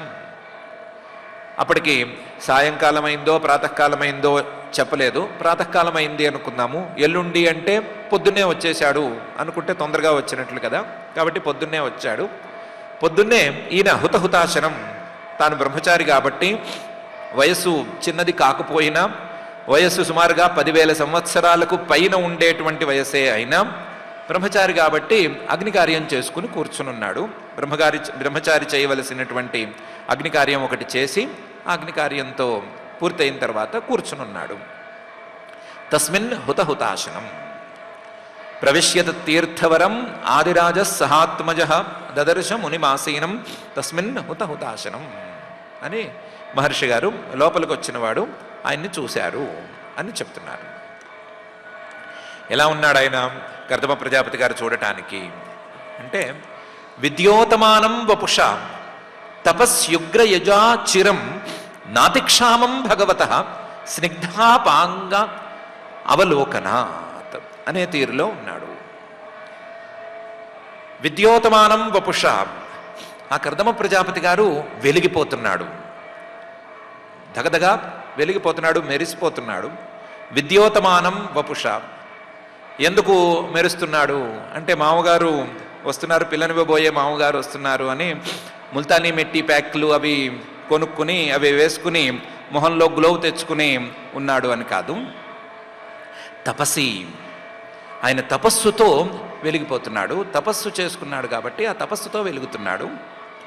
ఉగ్రయుజాచరం, ఒట్టి తపస్సు కాదు, ఉగ్రయోగం, సమాధి స్థితిని అందుకునేంత స్థాయిలో ఉండేటువంటి యోగ సాధన చేసుకున్నాడు కాబట్టి ఆ యోగ సాధన చేసుకున్నవారు, యోగ సిద్ధిని పొందినవారు ఎంత తేజస్సుతో ఉంటారో అంత తేజస్సుతో ఈయన వెలిగిపోతున్నాడు. అందులోనూ చిరం 10,000 సంవత్సరాల పాటు ఇలాంటి తపస్సు, యోగ సాధన ఇవి చేస్తే ఏ స్థాయిలో వెలిగిపోతారో ఆ స్థాయిలో అందంగా వెలిగిపోతున్నాడు. విద్యోతమానం వపుష తపస్యుగ్రయుజాచిరం. ఇన్ని సంవత్సరాల పాటు తపస్సు చేశాడు అంటే ఆయనకు ఉపవాసాలే ఎక్కువ ఉండాలి, శరీరం లావుగా ఉండేందుకు పెద్దగా అవకాశం లేదు. కాబట్టి బక్క చిక్కిపోయి ఉన్నాడు అని అనుకోవాలా అంటే బక్క చిక్కాడు, బక్కగానే ఉన్నాడు అని చెప్పుకోవాలి. కానీ నాతిక్షామం భగవత స్నిగ్ధాపాంగావలోకనాత్, బక్క చిక్కిపోయి ఏదో అస్థి శేషుడయ్యాడు లేదా ఎముకలు గూడులాగా ఉన్నాడు అని మాత్రం కాదు. ఎందుకంటే ఉపవాసాలతో ఎంత బక్కినా ఎంత చిక్కిపోయినా సరే ప్రత్యక్షమయ్యాడు కదా శ్రీహరి. ప్రత్యక్షమైన వాడు చాలా క్రీగంటి చూపుతో ప్రేమగా చూశాడు కదా. ఆయన చూపులు తగిలిన తర్వాత ఎంత బక్క చిక్కిన వారైనా సరే, ఎన్ని ఉపవాసాలు చేసిన వారైనా సరే ఆయన చూపు పడ్డ తర్వాత కాస్తంత బలాన్ని పుంజుకోవలసిందే. కాస్తంత కాదు, అలా బలాన్ని పుంజుకోవలసిందే. అలా బలాన్ని పుంజుకున్నటువంటి దేహంతో ఉన్నాడు.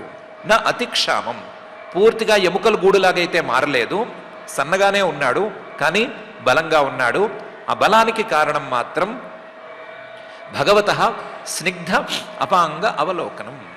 ఆ పరమాత్మ స్నేహంతో క్రీగంట ఈయన్ని చూశాడు కదా, చూసేసరికి ఈయనకి బలం వచ్చింది అని అంటున్నారు. దీనికి తోడు ఆయనకి ఇంకొక బలం కూడా చేరింది. తద్వ్యాహృతామృత కళా పీయూష శ్రవణేన చ అని. కేవలం చూసినవాడు చూసినట్టు వెళ్ళిపోలేదు, కర్దమ ప్రజాపతి గారితో మాట్లాడాడు కూడాను పరమాత్మ. అందువల్ల తద్వ్యాహృత, ఆ పరమాత్మ మాట్లాడిన మాటల తాలూకు అమృత కళా పీయూష, ఆయన మాట్లాడితే వెన్నెల కురుస్తున్నట్లుగా ఉంటుంది. తద్వ్యాహృత అమృత కళ, ఆయన చంద్రుడు లాంటి వాడు కాబట్టి ఆయన మాటల్లో వెన్నెల చక్కగానే కురుస్తుంది. ఆ అమృత కళల తాలూకు పీయూషం అంటే అమృతం అనేది తాగేశాడు కాబట్టి, దాన్ని చెవులతో తాగేశాడు కాబట్టి, ఆ వెన్నెలని లేదా ఆ అమృతాన్ని లాగేశాడు కాబట్టి అమృతం తాగినటువంటి బలంతో చాలా చక్కగా ఉన్నాడు. చూడటానికి చిక్కి శల్యమై ఉన్నాడు కానీ బలంగా మాత్రం తప్పనిసరిగా ఉన్నాడు.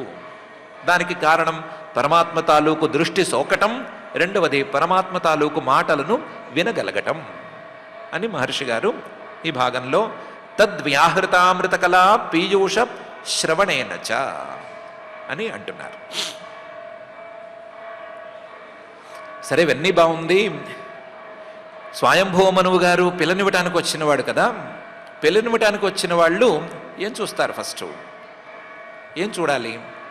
ఈయన ఏమాత్రం తపస్సు చేశాడు, ఈయన తపస్సు ఎంతకాలం ఉంది, ఇవన్నీ చూస్తే సరిపోవు కదా. అసలు హైట్ ఎంత ఉన్నాడు, మా అమ్మాయికి తగ్గ హైట్ ఉంటాడా ఉండడా, లేకపోతే వెయిట్ ఉందా లేదా, ఇవన్నీ చూసుకోవాలి కదా. ఈడు జోడు కుదురుతాయా లేవా చూసుకోవాలి కదా. అవి చూసుకున్నాడు ఆయన. చూస్తే ప్రాంశుం పద్మపలాశాక్షం జటిలం చీరవాససం ఉపసంశ్రిత్య మలినం యథార్హణం అసంస్కృతం అనే తీరులో ఉన్నాడు అని కనిపెట్టాడు. ఆయన కూర్చున్నాడు కదా, కర్దమ ప్రజాపతి గారు కూర్చున్నప్పుడు స్వయంభూమనువు గారు వెళ్ళారు కదా. ఆయన కూర్చుంటేనే కనిపెట్టేశాడు స్వయంభూమనువు గారు, అయం ప్రాంశు, పొడుగు బానే ఉన్నాడు, పొడగరే ఈయన అని కనిపెట్టాడు. మరి మొహం కాస్తైనా అందంగా ఉండాలి, పిల్లకి అందానికి మేడ్ ఫర్ ఈచ్ అదర్లే ఉండాలి కదా అంటే, అబ్బో దానికేమీ డౌట్ లేదు. పద్మపలాశాక్షం, కళ్ళే చాలా అందంగా ఉన్నాయి, కళ్ళే తామర రేకుల్లాగా చాలా అందంగా ఉన్నాయి. మగవాళ్ళకి అంత అందమైన కళ్ళు ఉండవు, డ్రై ఐస్. అయినా సరే ఈయన కళ్ళు చాలా అందంగా ఉన్నాయి, పద్మ పలాశాక్షం అని అనుకున్నాడు. కాకపోతే మునివృత్తిలో ఉన్నాడు కాబట్టి మామగారు వస్తున్నారని తెలిసినా సరే ఈయనేమి పట్టుబట్టలు లాంటివి కట్టుకోలేదు. జటిలం చీరవాససం, కనీసం కేశ సంస్కారం కూడా చేసుకోలేదు. ఆయన జుట్టంతా కూడా జడలు గట్టి ఉంది. చీరవాససం, పట్టుబట్టలేం కట్టుకోలేదు. అక్కడ ఉండే అడవిలో దొరికేటువంటి నార చీరలేవో కట్టుకున్నాడు. నార చీరలు అంటే కొన్ని చెట్లు ఉంటాయి, ఆ చెట్లు తాలూకు బెరళ్ళు తీస్తే సన్నటి పొరలు బయటకు వస్తాయి, చాలా సన్నగా ఉంటాయి. ఆ సన్నటి పొరల్ని కట్టుకుని ఉన్నాడు. చీరవాససం. ఉపసంశ్రిత్య మలినం, దగ్గరికి వెళ్ళి చూస్తే ఈయన పెద్దగా స్నానానికి సోపు అది కూడా వాడుతున్నట్టేమీ లేదు. వారానికి ఒకసారి చేయవలసినటువంటి అభ్యంగన స్నానం అంటే తలంటి కూడా పోసుకుంటున్నట్లేదు. మలినం, చాలా ఒళ్ళంతా కూడా మట్టి కొట్టుకునే ఉన్నాడు. చాలా సంవత్సరాల పాటు దీంట్లో ఉండిపోయాడు కదా, తపస్సులో ఉండిపోయాడు కదా, కాబట్టి శరీరానికి సంస్కారం చేసుకోలేదు. జడలు కట్టి ఉన్నాయి జట్లు, వెంట్రుకలన్నీ కూడాను. చీరవాససం, పెద్దగా డబ్బులు ఉన్నట్టు లేవు, నార చీరలనే కట్టుకుని ఉన్నాడు. మనిషి మాత్రం ఎత్తుగా ఉన్నాడు, చూడ్డానికి చాలా అందంగా ఉన్నాడు అని కనిపెట్టాడు. ఎంత కాదన్నా మరి అందంగా ఉన్నా ఇంకొక రకంగా ఉన్నా మనిషి నీట్గా లేడు కదా. నీట్గా లేని వాడికి పిల్లని ఎలా ఇస్తాడు అనే సందేహం మనకేమైనా కలగచ్చు. అందుకని మహర్షి గారే దానికి కలుపుతున్నారు, యథార్హణం అసంస్కృతం అని. నీట్గా లేకపోతే పిల్లని ఇవ్వకపోవటం అనేది ఏమీ ఉండదు. కొన్ని మట్టి కొట్టుకుపోయినా చాలా విలువైనవి ఉంటాయి. కొన్నిటికి సంస్కారం జరగకపోయినా సరే విలువ అనేది సహజంగా ఉండేది అలాగే ఉంటుంది. యథా అర్హణం, ఉదాహరణకి ఒక మణిని తీసుకుంటే ఆ మణిని భూమిలోంచి వెలికి తీసినప్పుడు దాని విలువ ఏ స్థాయిలో ఉంటుంది లెక్కేసుకోండి. అర్హణం, దానికి ఉన్న విలువ చాలా గొప్పది. కానీ అసంస్కృతం, మట్టిలోంచి వెలికి తీసినప్పుడు, భూమిలోంచి తవ్వి తీసినప్పుడు దానికి ఏం సంస్కారం కలగదు, సంస్కారం ఉండదు, మట్టి కొట్టుకుపోయి ఉంటుంది. దాని చుట్టూ అనవసరమైనటువంటి పదార్థాలు ఎన్నెన్నో ఉంటాయి. కానీ చూసిన వాళ్ళు, రత్నాల గురించి మణుల గురించి తెలిసిన వాళ్ళు చూడంగానే సంతోషిస్తారా, సంతోషించరా? ఇది చాలా విలువైన రాయి అని అనుకుంటారా, అనుకోరా? మట్టి కొట్టుకుపోయింది కదా అని చెప్పి ఇంతలా వజ్రాన్ని ఎవరు పారేసుకోరు కదా. అలాగే కర్దమ ప్రజాపతి గారు తపస్సులో ఉండి మట్టి కొట్టుకుపోయినాడు కాబట్టి, మలినంగా ఉన్నాడు కాబట్టి, ఆ తపస్సు ద్వారా వచ్చేటువంటి వెలుగు, తపస్సు ద్వారా వచ్చేటువంటి విలువ దీనికంటే చాలా గొప్పది అని స్వయంభూమనువు గారు గ్రహించారు. గ్రహించి ఆ దృష్టితో కర్దమ ప్రజాపతి గారిని చూశారు అని చెప్తున్నారు. ప్రాంశుం పద్మపలాశాక్షం జటిలం చీరవాససం ఉపసంశ్రిత్య మలినం యథార్హణం అసంస్కృతం అనే శ్లోకంలో ఆయన చూశాడు. చూసినవాడు దగ్గరకు వెళ్ళాడు. వెళ్ళేటప్పుడే ఇవన్నీ కూడా ఒకసారి గమనించుకుని నిర్ణయం చేసుకున్నాడు. చాలా విలువైన వ్యక్తి, చాలా విలువైన వ్యక్తి. భూమిలో దొరికేటువంటి పెద్ద పెద్ద మణులకు ఎంత విలువ ఉంటుందో ఈ కర్దమ ప్రజాపతి గారికి అంత విలువ ఉంటుంది అని చూసి చూడంగానే ఆయన కనిపెట్టేశాడు. కనిపెడుతూ ఆయన లోపలికి వెళ్ళాడు. లోపలికి వెళ్ళేసరికి కర్దమ ప్రజాపతి గారు స్వయంభూమను గారిని చూశారు. చూసి అథోటజం ఉపాయాతం నృదేవం ప్రణతఃపుర సపర్యయా పర్యగృహ్ణాత్ ప్రతినంద్యానురూపయ అనే తీరులో ఆయన మర్యాద కూడా చేశారు. కర్దమ ప్రజాపతి గారు స్వయంభవ మనువుకి చేయవలసిన మర్యాదలన్నీ చేశారు అని చెప్తున్నారు. మర్యాదలు చేయటానికి ఈ స్వయంభవ మనువు గారు చాలా యోగ్యుడైనటువంటి స్వయంభవ మనువు గారు అథోటజం ఉపాయాతం ఆ కర్దమ ప్రజాపతి గారు ఉన్నటువంటి పర్ణశాల లోపలికి చేరంగానే నృదేవం ప్రణతఃపుర తాను రాజైనా సరే ముందు కర్దమ ప్రజాపతి గారికి దండం పెట్టాడు. కర్దమ ప్రజాపతి గారే గొప్ప, ఆయనే తపస్సులో గొప్ప అనే అభిప్రాయంతో నృదేవం ప్రణతం పురః ఆయనకి దండం పెట్టాడు. దండం పెట్టేసరికి ఈయన కర్దమ ప్రజాపతి గారు ఆయన్ని లేవనెత్తి ఆయన్ని సపర్యయ పర్యగృహ్ణాత్ ఆయనకి చేయవలసినటువంటి సపర్యలు చేశారు. బ్రహ్మచారి గారి దగ్గర సపర్యలు చేయడానికి ఏముంటాయి, ఏం వస్తువులు ఉంటాయి? వస్తువులు ఏమైనా ఉంటే ఆయన ఏదో తాగేవారు కదా, కనీసం టీ పెట్టివ్వటానికి కూడా అక్కడేమీ సౌకర్యం ఉన్నట్టు లేదు.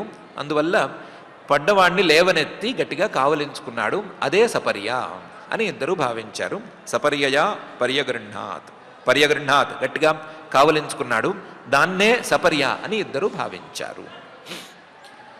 దీనికి తోడు ఈ రాజుగారు వెళ్ళినవాడు, అయ్యా మీరు చాలా గొప్పవారు, మీరు పరమాత్మను సాక్షాత్కరింపజేసుకున్నవారు, మీ గురించి పరమాత్మే నాకు వచ్చి చెప్పాడు అని చెప్పంగానే ఈయన కూడా కర్దమ ప్రజాపతి గారు కూడా అయ్యో అలా కాదు, మీరు చాలా గొప్ప రాజు, మీరున్నారు కాబట్టే భూమి అంతా ఇంత చక్కగా ఉంది అని మంచి మాటలు ఈయన కూడా మాట్లాడాడు. ప్రతినంద్య అనురూపయ ఆయన అభినందిస్తే మనువు గారు పిల్లనివ్వటానికి వచ్చినటువంటి మనువు గారు ఈయన్ని అభినందిస్తే ఈయన ఆయన్ని ప్రత్యభినందనం చేశారు. ప్రతినంద్య అనురూపయ అని ఒకరికొకరు గౌరవం చేసుకున్నారు, ఒకరినొకరు చాలా మర్యాదగా మాట్లాడుకున్నారు. ముందుగా కర్దమ ప్రజాపతి గారు ఆయన్ని చాలా గౌరవంగా చూశాడు అని చెప్తున్నారు. అథోటజముపాయాతం నృదేవం ప్రణతఃపుర సపర్యయా పర్యగృహ్ణాత్ ప్రతినంద్యానురూపయ అనే శ్లోకంలో గృహీతార్హణమాసీనం సంయతం ప్రణయన్ముని స్మరన్ భగవదాదేశం ఇత్యాహ శ్లక్ష్ణయా గిరా అని స్వయంభవ మనువు గారుతో ఈ కర్దమ ప్రజాపతి గారు మాట్లాడటం ప్రారంభించారు అని చెప్తున్నారు. గృహీతార్హణం ఈయనేదో చేయదలుచుకున్న పూజ ఏదో చేశారు, లేదా అయ్యా కూర్చోండి అని అన్నారు. కూర్చునేసరికి ఆసీనం కూర్చున్నారు. సంయతం వచ్చిన వాళ్ళు ప్రయాణంలో వచ్చారు కదా, వచ్చిన వాళ్ళు కాస్త అలసి ఉంటారు కాబట్టి కాస్త విశ్రాంతిగా కూర్చోండి, 2 నిమిషాలు అయిన తర్వాత మాట్లాడుకుందాం అన్నారు. 2 నిమిషాలు అయ్యేసరికి ఆయన శ్రమ తొలగింది. సంయతం ఆయన్ని ప్రీణయన్ ముని ఆయనకు ప్రీతి కలిగేటట్లుగా కర్దమ ప్రజాపతి గారు మాట్లాడటం ప్రారంభించారు. మాట్లాడేటప్పుడు స్మరన్ భగవదాదేశం భగవంతుడు ప్రత్యక్షమైనప్పుడు ఇక్కడికి 3వ రోజు ఎల్లుండి నీకు ఆయన కనిపిస్తాడు, కనిపించి నీకు పిల్లనిస్తాడు అని చెప్పాడు కదా, ఆ ఆదేశాన్ని స్మరిస్తూ దాన్ని గుర్తు చేసుకుంటూ ఇత్యాహ శ్లక్ష్ణయా గిరా మృదువైన మాటలతో అందమైన మాటలతో ఆయనతో మాట్లాడటం అని ప్రారంభించాడు.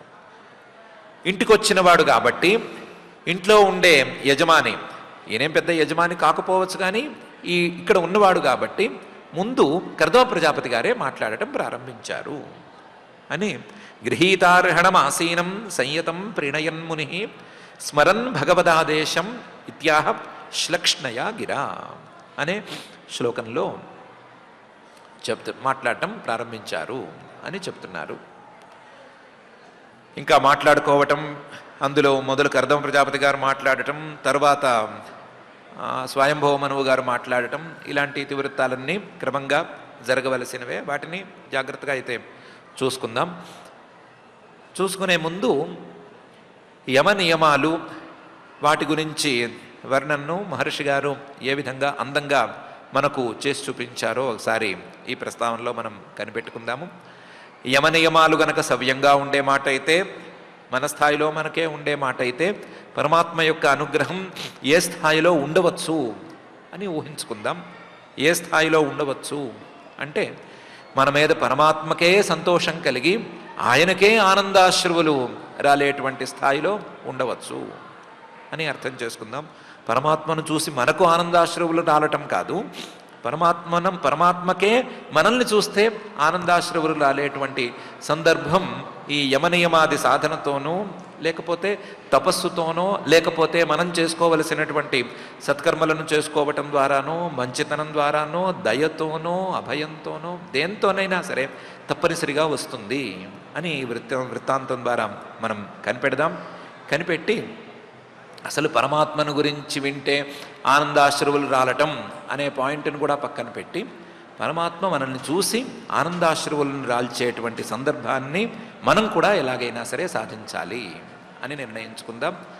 అలా నిర్ణయిస్తే మాత్రం పని జరిగిపోదు అనే భావన ఉన్నట్లయితే, ఈ నిర్ణయాన్ని అమలుపరిచి మనల్ని చూసి ఆనందాశ్రువులు రాల్చవలసిందిగా, అలాంటి స్థాయికి మనల్ని చేర్చవలసిందిగా ఆ జగజ్జన్మ స్థితి లయ కారణమైన శ్రీనివాస పరమాత్మని భక్తిగా ప్రార్థించుకుందాం. ఇక పారాయణ కార్యక్రమాన్ని ప్రారంభించుకుందాం. ఓం నమో వెంకటేశాయ. ఆచార్యులు చెప్పినటువంటి అర్థాన్ని అనుసంధానం చేసుకుంటూ శ్రద్ధగా నేడు శ్రీమద్ భాగవతంలో తృతీయ స్కంధంలో 21వ అధ్యాయంలో 30వ శ్లోకం దగ్గర నుంచి మనం పారాయణ చేసుకుందాం. అథ శ్రీమద్భాగవతే పారమహంస్యాం సంహితాయాం తృతీయ స్కంధే ఏకవింశాధ్యాయే శ్లోకాః త్వం చ సమ్యగనుష్ఠాయ నిదేశం ఉషత్తమః మయి తీర్థీకృతాశేష క్రియార్థో మాం ప్రపత్స్యసే మయి తీర్థీకృతాశేష క్రియార్థో మాం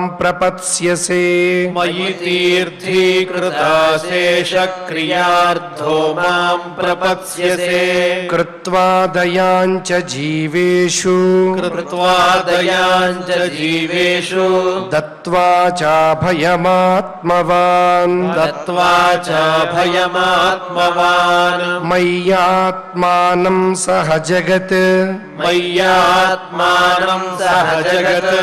ద్రక్ష్యస్యాత్మని చాపి మాం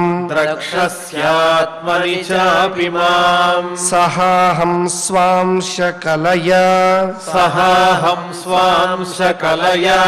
త్వద్వీర్యేణ మహామునే తవ క్షేత్రే దేవహూత్యాం ప్రణేష్యే తత్వసంహితాం మైత్రేయ ఉవాచ ఏవం తమనుభాష్యాథ భగవాన్ ప్రత్యగక్షజః జగామ బిందు సరసః సరస్వత్యా పరిశ్రితాత్ నిరీక్షతస్తస్య యయావశేష సిద్ధేశ్వరాభిష్టుత సిద్ధమార్గః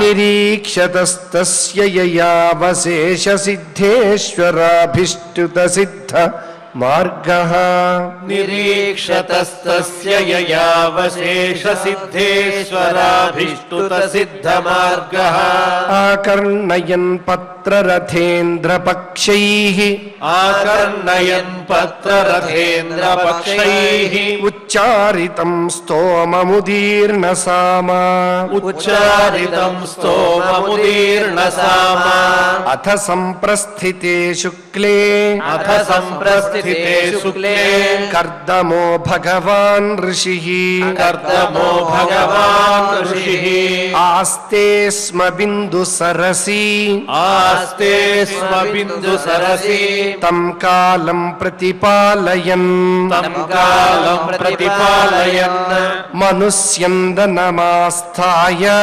మనుస్యందనమాస్థాయ శాతకౌంభపరిచ్ఛదం శాతకౌభపరిచ్ఛదం ఆరోప్య స్వాం దుహితరం ఆరోప్య స్వాం దుహితరం సభార్యః పర్యటన్ మహీం సభార్యః పర్యటన్ మహీం తస్మిన్ సుధన్వన్మహనీ తస్మిన్ సుధన్వన్నహని భగవాన్ యత్సమాదిశత్ భగవాన్ యత్సమాదిశత్ ఉపాయాదాశ్రమపదం ఉపాయాదాశ్రమపదం మునేః శాంతవ్రతస్య తత్ మునేః శాంతవ్రతస్య తత్ యస్మిన్ భగవతో నేత్రాత్ యస్మిన్ భగవతో నేత్రాత్ న్యపతన్నశ్రుబిందవః న్యపతన్నశ్రుబిందవః కృపయా సంపరీతస్య కృపయా సంపరీతస్య ప్రపన్నేర్పితయా భృశం ప్రపన్నేర్పితయా భృశం తద్వై బిందుసరో నామ తద్వై బిందుసరో నామ సరస్వత్యా పరిప్లుతం సరస్వత్యా పరిప్లుతం పుణ్యం శివామృతజలం పుణ్యం శివామృతజలం మహర్షిగణసేవితం మహర్షిగణసేవితం పుణ్యద్రుమలతాజాలైః పుణ్యద్రుమలతాజాలైః కూజత్ పుణ్యమృగద్విజైః కూజత్ పుణ్యమృగద్విజైః సర్వర్తు ఫలపుష్పాఢ్యం సర్వత్తు ఫలపుష్పాఢ్యం వనరాజిశ్రియాన్వితం వనరాజిశ్రియాన్వితం మత్తద్విజగణైర్ఘృష్టం మత్తద్విజగణైర్ఘుష్టం మత్తభ్రమర విభ్రమం మత్తభ్రమర విభ్రమం మత్తబర్హినటాటోపం మత్తబర్హినటాటోపం ఆహ్వయన్మత్తకోకిలం ఆహ్వయన్మత్తకోకిలం కదంబచంపకాశోక కదంబచంపకాశోక కరంజబకులాసనైః కరంజబకులాసనైః కదంబచంపకాశోక కరంజబకులాసనైః కదంబచంపకాశోక కరంజబకులాసనైః కుందమందారకుటజైః కుందమందారకుటజైః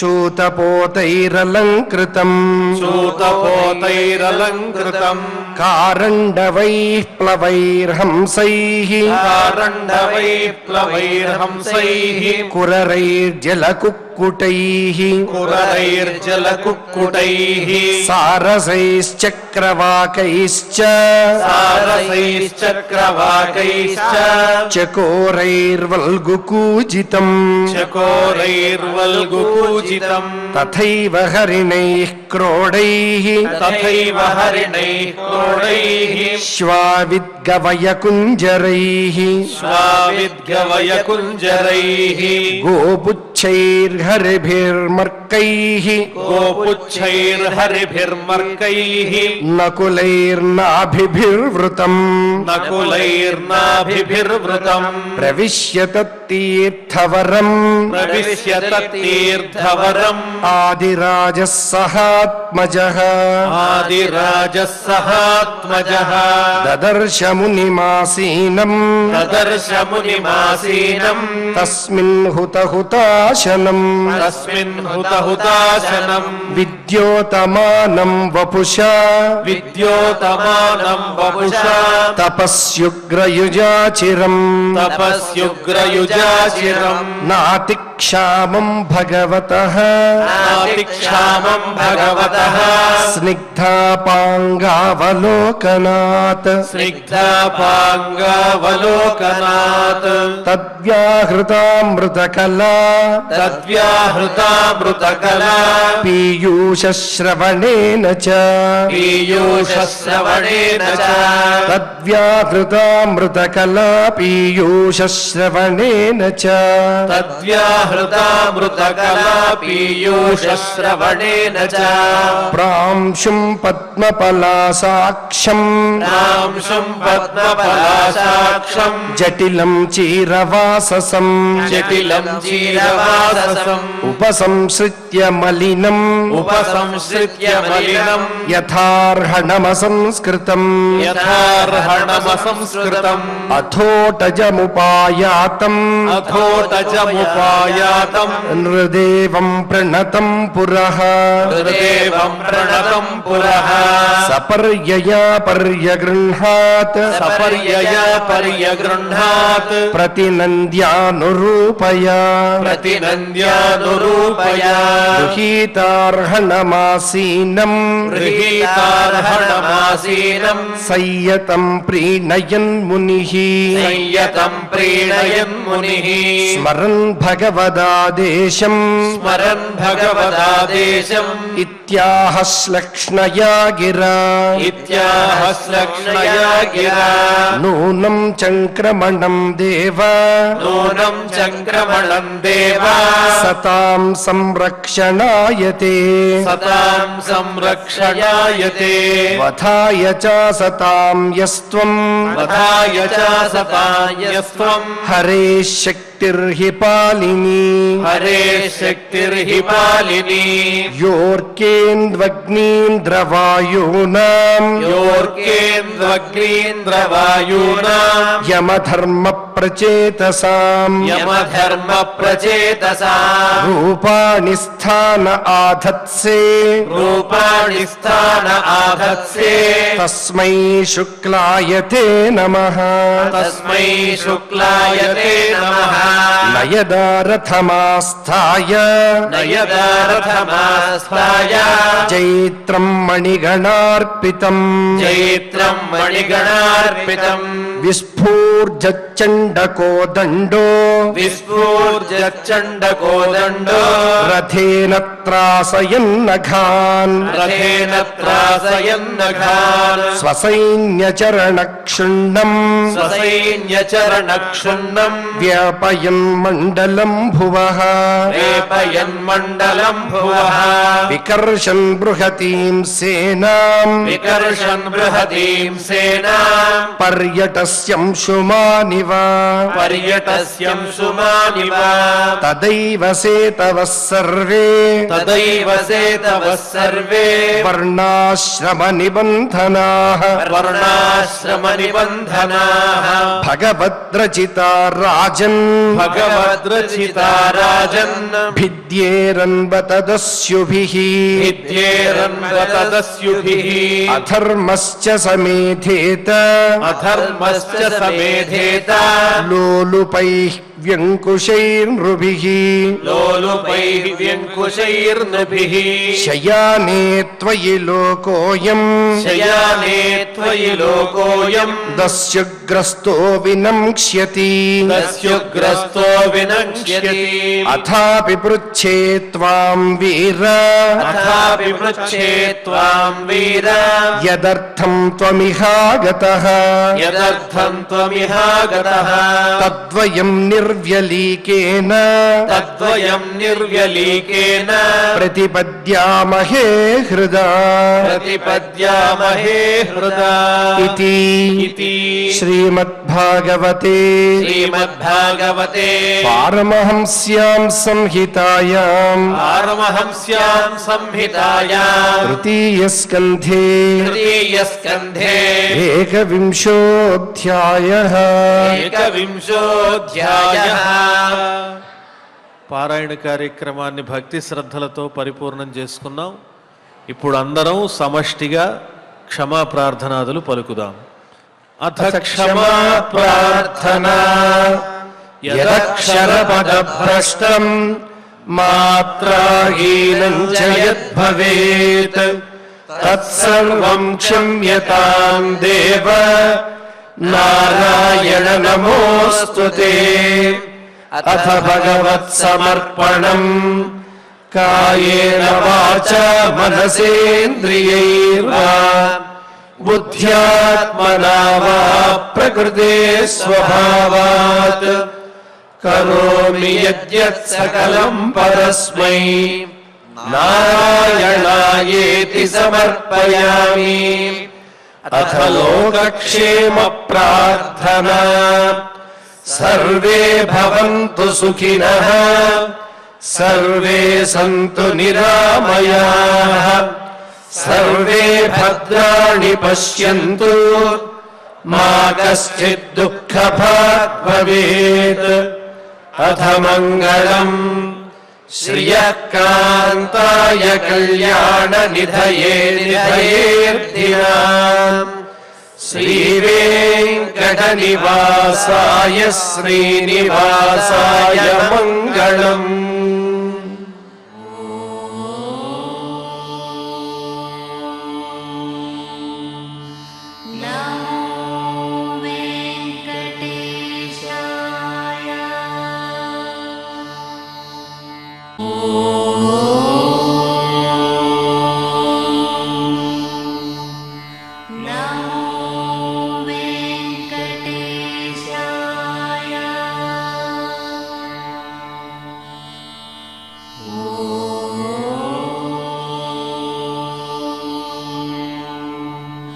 No.